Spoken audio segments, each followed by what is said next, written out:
Bismillahirrahmanirrahim. Assalamualaikum warahmatullahi wabarakatuh. Alhamdulillah, tsumma alhamdulillah, wassalatu wassalamu ala rasulillah wa ala alihi wa sahbihi wa wala wala hawla wala quwata illa billah, amma ba'd. Alhamdulillah, senang sekali bisa bertemu dengan sahabat-sahabat semua di channel YouTube Magnet Rezeki. Saya doakan semoga Anda mendapatkan keberkahan, kemuliaan, kejayaan dari Allah Subhanahu wa Ta'ala, sehingga Anda semakin dekat dengan impian Anda, cita-cita Anda, hajat-hajat Anda, dan Anda pun semakin dekat dengan Allah Subhanahu wa Ta'ala. Oke, kita akan melanjutkan materi kita, dan kali ini kita sudah sampai ke jurus yang kedua berjudul Perisai Rezeki. Sebelum kita lanjut, bagi teman-teman yang belum subscribe di channel YouTube ini, silakan subscribe di tombol di bawah, karena subscribe itu gratis dan Anda akan mendapatkan update-update dari konten-konten di channel ini. Ada orang yang mengatakan, kenapa ya rezeki saya kok terbatas? Kenapa gaji saya nggak naik-naik? Kenapa penghasilan saya segitu-gitunya gitu? Kenapa kok hutang saya nggak lunas-lunas? Kenapa kok piutang saya nggak dibayar orang? Kenapa keluarga saya nggak harmonis? Kenapa penyakit saya nggak sembuh-sembuh? Ada loh orang yang mengatakan seperti itu. Kenapa bisa seperti itu? Padahal konsep dasar rezeki di dalam Islam adalah kita semua mendapatkan rezeki. Ya, kapan? Sekarang juga. Anda sekarang ini sedang mendapatkan rezeki dari Allah Subhanahu wa Ta'ala yang kalau Anda tahan gak akan pernah sanggup. Contohnya, nafas. Bisakah Anda menahan nafas selama 5 jam saja? Tidak akan pernah sanggup. Itulah salah satu contoh dari rezeki Allah Subhanahu wa Ta'ala. Kita nggak akan pernah sanggup menahan rezeki Allah. Karena rezeki Allah itu datangnya dipaksa. Kalau seandainya ada orang yang mengatakan bahwa kenapa kok rezeki saya nggak ada, kenapa kok rezeki saya terbatas, bukan karena rezekinya yang nggak ada, tapi karena dia menahan dirinya dari rezeki Allah Subhanahu wa Ta'ala. Konsep dasar dari perisai rezeki ini adalah rezeki itu datang seperti air bah. Dia seperti air yang banjir, turun dari atas, kita ada di bawah. Kira-kira kalau ada orang di bawah, lalu kemudian air banjir turun dari atas, ada nggak orang yang nggak kena airnya? Kayaknya nggak mungkin ya. Semua pasti terkena airnya. Hanya ada satu golongan orang yang ketika air banjir itu datang dan dia tidak mendapatkan airnya, adalah orang-orang yang membangun benteng, membangun bendungan, membangun perisai. Sehingga akhirnya air itu datang melimpas dan dia tidak terkena ke airnya. Begitulah konsep rezeki Allah Subhanahu wa Ta'ala. Allahnya mau kasih rezeki, tapi kitanya yang membangun perisai itu. Nah, maka kalau kita sudah memahami tentang konsep ini, untuk mendapatkan air bagaimana? Sederhana, buka aja bentengnya. Sederhana, buka aja perisainya. Begitu juga dengan rezeki. Ya, kita ingin mendapatkan rezeki berlimpah, bukan dengan bekerja, bukan dengan berusaha, bukan dengan berikhtiar, tapi dengan membuka perisainya. Ketika perisai ini dibuka, maka insya Allah rezeki Allah akan datang dengan berlimpah ruah kepada kita semua. Perisai inilah yang harus kita betul-betul perhatikan agar kita mendapatkan rezeki Allah Subhanahu wa Ta'ala. Perisai itu bernama dosa. Ya, tidak ada yang lain. Kalau seandainya kita sekarang ini berada dalam kesulitan hidup, kita berada dalam keterbatasan rezeki, bukan karena Allah tak mau kasih rezeki, tapi karena ada dosa-dosa yang menghalangi diri kita dengan rezeki Allah Subhanahu wa Ta'ala. Semakin tebal dosanya, semakin jauh diri kita dari rezeki Allah Subhanahu wa Ta'ala. Dan sangat erat korelasinya antara dosa dengan rezeki. Makin banyak dosanya, makin jauh rezekinya. Makin sedikit dosanya, makin Allah Subhanahu wa Ta'ala berikan rezeki yang berlimpah. Hal ini Allah Subhanahu wa Ta'ala kemukakan di dalam Al-Quran, surat Nuh ayat 10-14. A'udzu billahi minasyaitonir rajim. Bismillahirrahmanirrahim.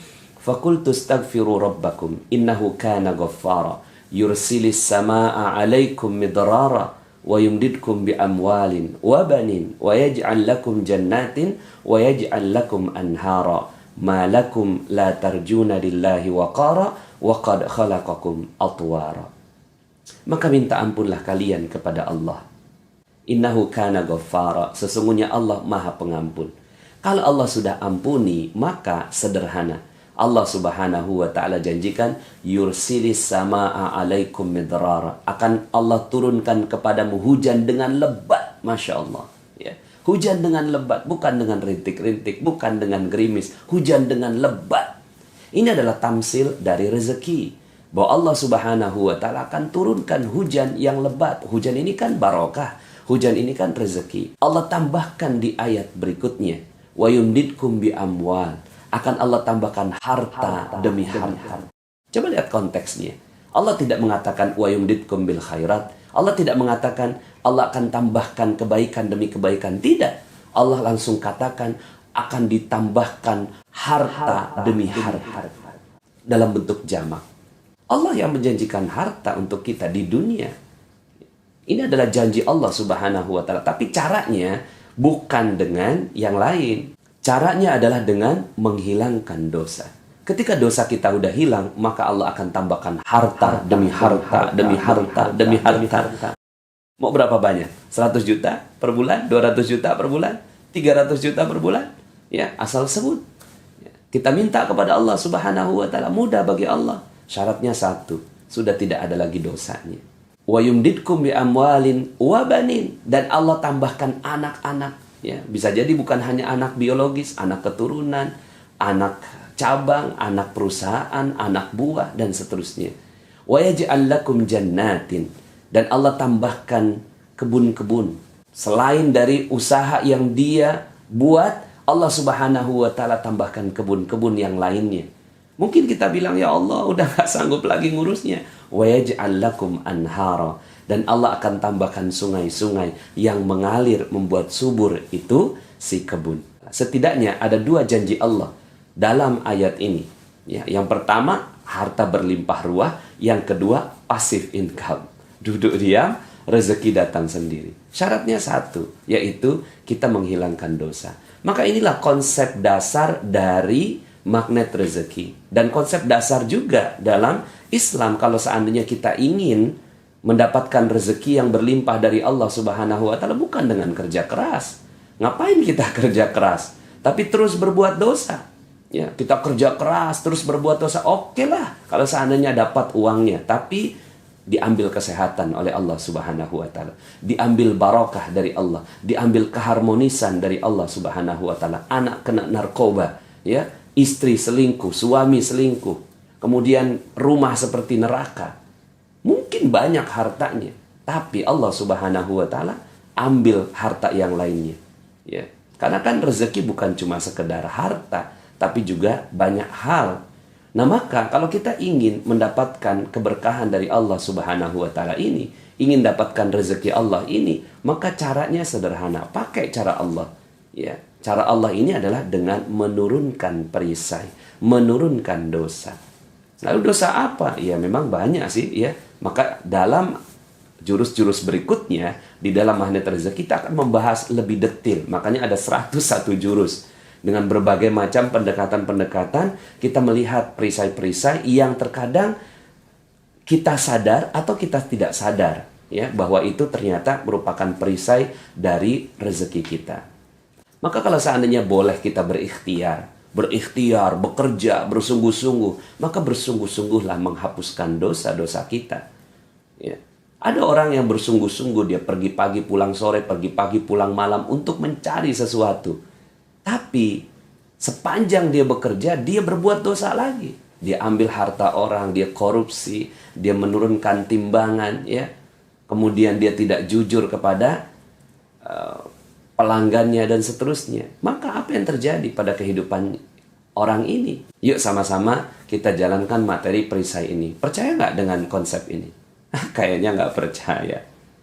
Percaya dengan konsep ini? Ya, turunkan perisai, rezeki berlimpah ruah. Percaya? Kayaknya nggak percaya. Percaya nggak? Kayaknya nggak percaya. Kenapa saya seperti ini? Karena memang Allah yang mengatakan, malakum la tarjuna lillahi waqara. Kenapa kalian nggak percaya? Itu Allah yang katakan.